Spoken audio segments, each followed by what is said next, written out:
जय श्री राधे। हर हर महादेव। हम हैं इस समय धौलपुर राजस्थान, जहां महाराज मुचकुंद ने काले वन को किया था भस्म। बड़ा ही दिव्य एवं भव्य मंदिर है और इस समय हम लाडली जगमोहन मंदिर में विराजमान हैं और यहाँ के श्री कृष्णदास जी महाराज, एक बार हम उनसे इस स्थान के विषय में जानकारी प्राप्त करेंगे। श्री महाराज श्री से। जय श्री कृष्ण। जैसे कि व्यास जी विदित है कि तीर्थराज मुचकुंद की कथा का वर्णन श्रीमद् भागवत के 10वें स्कंद के 51वें अध्याय में आया है। यहाँ पर भगवान श्री कृष्ण के द्वारा कालेवन को भस्म कराया गया और भगवान श्री कृष्ण की महाराज मुचकुंद जी ने स्तुति की और वहाँ प्रार्थना की कि महाराज, पहले भी देवासुर संग्राम में मेरे द्वारा काफ़ी लोगों को मारा गया, जागते जागते आपने एक और कल्याण करवा दिया, इसका प्रायश्चित बताएं। तो यह जो सरोवर है, यह भगवान श्री कृष्ण के द्वारा पंचकुंडी यज्ञ का आयोजन किया गया था, जिसमें महाराज मुचकुंद यहाँ के परीक्षित थे। सभी देवताओं ने आके इस यज्ञ में भाग लिया और यहाँ यज्ञ कराने के बाद में महाराज मुचकुंद यहाँ से उत्तराखंड माना गांव गए। भगवान श्री कृष्ण ने द्वारका के लिए प्रस्थान किया और महाराज मुचकुंद को गीता प्रेस की नरसिंह मेहता की जीवनी में ये भी बताया जाता है कि महाराज मुचकुंद का दूसरा जन्म नरसिंह मेहता के रूप में गुजरात में हुआ, जहाँ भगवान श्री कृष्ण ने भात भर के उनका कल्याण किया। यह मंदिर श्री लाडली जगमोहन जी के नाम से जाना जाता है। लाडली राधा जी का पिताजी का दिया हुआ नाम है और जगमोहन भगवान श्री कृष्ण का उस समय का नाम है जब इंद्र देव ने ब्रज के ऊपर प्रकोप किया था, तो भगवान कृष्ण ने गोवर्धन धारण किया था और ब्रजवासी भयभीत हो गए, तो उनका भय निकालने के लिए भगवान श्री कृष्ण ने मधुर बांसुरी वादन किया और पूरा जग उनमें मोहित हो गया, इसलिए इनका नाम जगमोहन पड़ा। जय श्री कृष्ण। अभी आपने महाराजश्री के मुखारबिंद से इस पावन स्थली के इतिहास के बारे में सुना। श्रीमद् भागवत महापुराण में मुचकुंद जी महाराज के विषय को लेकर के बड़ा ही सुंदर व्याख्यान है और मैं यहाँ पर उपस्थित अखिल भारतवर्षीय धर्मसंघ गोस्वामी करपात्री फाउंडेशन, रामराज्य परिषद एवं अखंड भारत सद्भावना ट्रस्ट शिवशक्ति पुत्र ऋषभदेव ब्रह्मचारी जी से भी मैं निवेदन करूँगा कि वो मुचकुंद जी महाराज की इस पावन स्थली के इतिहास को श्रीमद् भागवत महापुराण के माध्यम से लोगों को अवगत कराएं। श्री ऋषभदेव ब्रह्मचारी जी। जय श्री राधे। हर हर महादेव। जैसा कि आप सभी को ज्ञात है कि इस समय हम मुचकुंद जी महाराज की इस पावन धरा पर उपस्थित हैं, जहाँ पर मुचकुंद जी महाराज ने काल यवन को जला करके भस्म किया था। लेकिन एक बात आती है कि मुचकुंद जी महाराज इतने वर्षों से सो क्यों रहे थे? आखिर क्या कारण रहा? क्या कारण रहा कि मुचकुंद जी महाराज की दृष्टि पड़ते ही काल यवन जल करके भस्म हो गया? तो पहले हम मुचकुंद जी महाराज का परिचय जानें कि मुचकुंद जी महाराज कौन थे। स इक्ष्वाकु कुले जातो मांधात्री तनयो महान मुचकुंद इति ख्यातो ब्रह्मण्य सत्य संगर। तो स इक्ष्वाकु कुले जातो अर्थात इक्ष्वाकु वंश में उत्पन्न राजा मानधाता के पुत्र थे मुचकुंद जी महाराज। एक बार देवासुर संग्राम हुआ, देवताओं का और असुरों का युद्ध हुआ। उस युद्ध में असुर देवताओं पर भारी पड़ने लगे, देवता पराजित होने लगे। तो उस समय मुचकुंद जी महाराज भी बड़े पराक्रमी थे, तो मुचकुंद जी महाराज ने देवताओं की ओर से युद्ध किया था और उस युद्ध में मुचकुंद जी महाराज देवताओं के साथ मिलकर के दैत्यों को, उन असुरों को पराजित कर देते हैं। तब प्रसन्न होकर के देवताओं ने यह कहा था कि हे मुचकुंद जी महाराज, आपने हमारी बहुत बड़ी सहायता की, इन असुरों पर विजय प्राप्त करने में आपने बहुत बड़ा सहयोग किया है। आप कोई वरदान हमसे मांगिए। तब मुचकुंद जी महाराज ने कहा था कि ये जो देवासुर संग्राम हुआ था ये अनेकों वर्षों तक चला था।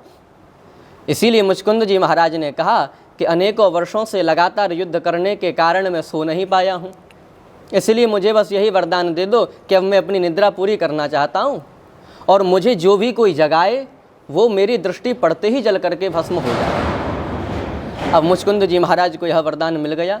इसीलिए मुचकुंद जी महाराज धौलपुर में एक पहाड़ की गुफा में आकर के वहाँ पर विश्राम करते हैं, सोने लग जाते हैं। परंतु तभी भगवान श्री कृष्ण ने विचार किया कि मुचकुंद जी महाराज कई वर्षों से सो रहे हैं और महापुरुषों को अधिक नहीं सोना चाहिए। क्यों? क्योंकि महापुरुषों पर भारत की संस्कृति और संस्कारों को बचाए रखने की ही जिम्मेदारी महापुरुषों पर है। इसीलिए महापुरुष यदि अधिक सोने लग जाएंगे तो फिर भारत की संस्कृति और संस्कारों का क्या होगा। इसीलिए भगवान श्री कृष्ण यह लीला रचते हैं। और वैसे भी विवेकानंद जी ने भी कहा है कि उठो जागो, जब तक लक्ष्य तक ना पहुँचो तब तक ना रुको, कमर कस करके खड़े हो जाओ। जब तक हम लक्ष्य तक ना पहुँचें तब तक हमें नहीं विश्राम करना चाहिए। और महापुरुषों का लक्ष्य होता है उस परब्रह्म परमात्मा की प्राप्ति। ये भी जो भगवान की बनाई हुई ये सृष्टि है, इस सृष्टि में जो प्राणी अपने मार्ग से भटक रहे हैं उन सदमार्ग पर लाना, उन्हें सदमार्ग पर लाना, धर्म के मार्ग पर लाना उन महापुरुषों का कार्य है। और वेद में वेदव्यास जी भगवान भी कह रहे हैं कि योजागारः तम ऋचः कामयन्ति, योजागारः तम सामानयन्ति, योजागारः तम अयम सोम आह तवाहमस्मिन् सखियेन्योकाः। योजागारः तम ऋचः कामयन्ति, जो जागते हैं ऋचाएँ उनकी कामना करती हैं। योजागारः तम सामानयन्ति, जो जागता है उसे साएँ प्राप्त होती है। योजागारः तम अयम सोम आह तवाहमस्मिन् सखियेन्योकाः, जो जागता है उसके लिए सोम प्रभु कहते हैं कि मैं उस प्राणी के लिए भव सागर से पार जाने के लिए एक नौका हूँ, एक नाव हूँ। अर्थात कहने का अभिप्राय यह है कि भगवान श्री कृष्ण ने विचार किया कि ऐसे महापुरुषों को अधिक नहीं सोना चाहिए। इसीलिए भगवान श्री कृष्ण यह लीला रचते हैं कि काल यवन को मथुरा से भगाते भगाते धौलपुर में मुचकुंद जी महाराज जिस गुफा में विश्राम कर रहे थे उस गुफा में ले आते हैं। और जैसे ही कालेवन मुचकुंद जी महाराज को श्री कृष्ण समझ करके जगाता है तब सतावत तस्य रुष्टस्य दृष्टिपातेन भारत देह जेनाग्निना दग्धो भस्मसाद भवक्षणात्। मुचकुंद जी महाराज की दृष्टि पड़ते ही काल यवन जल करके भस्म हो जाता है। और ऐसे उन मुचकुंद जी महाराज की पावन धरा पर इस समय हमें आने का सौभाग्य प्राप्त हुआ है। हर हर महादेव। तो अभी आपने पूज्य अनंत श्री विभूषित श्री कृष्णदास जी महाराज एवं ऋषभदेव ब्रह्मचारी जी की वाणी को श्रवण किया। और यहाँ पर लाने का अर्थात जिनके माध्यम से आने का हमें जो सौभाग्य प्राप्त हुआ, हमारे परम पूज्य अनंत श्री विभूषित गंगाबाई बगीची के महंत श्री हनुमान दास जी महाराज, जिनका आप दर्शन कर रहे हैं, इनका हमारे जीवन में बहुत ही महत्व रहा है। संत तो कोमल हृदय के होते ही हैं, तो बड़ा दिव्य इनके सानिध्य में आकर के आनंद की अनुभूति हुई। एक बार मैं आपसे निवेदन करूंगा कि मुचकुंद जी महाराज के इस पावन प्रांगण में, स्थल में जो राधा कृष्ण भगवान विराजमान हैं, जगमोहन, महाराज जी ने जगमोहन के बारे में बता ही दिया, पूरे जगत को जो मोहित कर लें, अर्थात जगमोहन, जगत में रहने पर भी जिनको मोह नहीं है, ऐसे वो जगमोहन भगवान, जिनके बारे में महाराज श्री से आपको ज्ञान प्राप्त हुआ ही। एक बार मैं निवेदन करूंगा आप उनका दर्शन भी कराएं, और यहाँ पास में भगवान विश्वनाथ का कितना सुंदर देवालय है उसका भी दर्शन कराएं।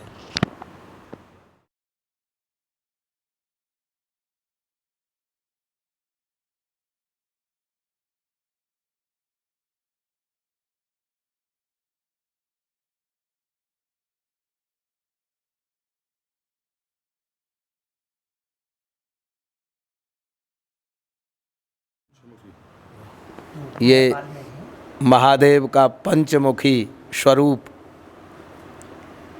काफ़ी दिन हो गए तब दर्शन करने के लिए आए थे, और महादेव के पास में ही हैं अंजनी नंदन हनुमान जी महाराज। आप दर्शन कर रहे हैं। अतुलित बलधाम स्वर्ण शैलाभदेयम धनुजमन कृशानं ज्ञान नामग्रगण्यम सकल गुण निधानम वानराणामधीशम रघुपति प्रिय भक्तम बात जातन नमामि। ऐसे हनुमंतलाल, और ये रामचरितमानस की पीठ बनी हुई है, एक बार दर्शन कराएं।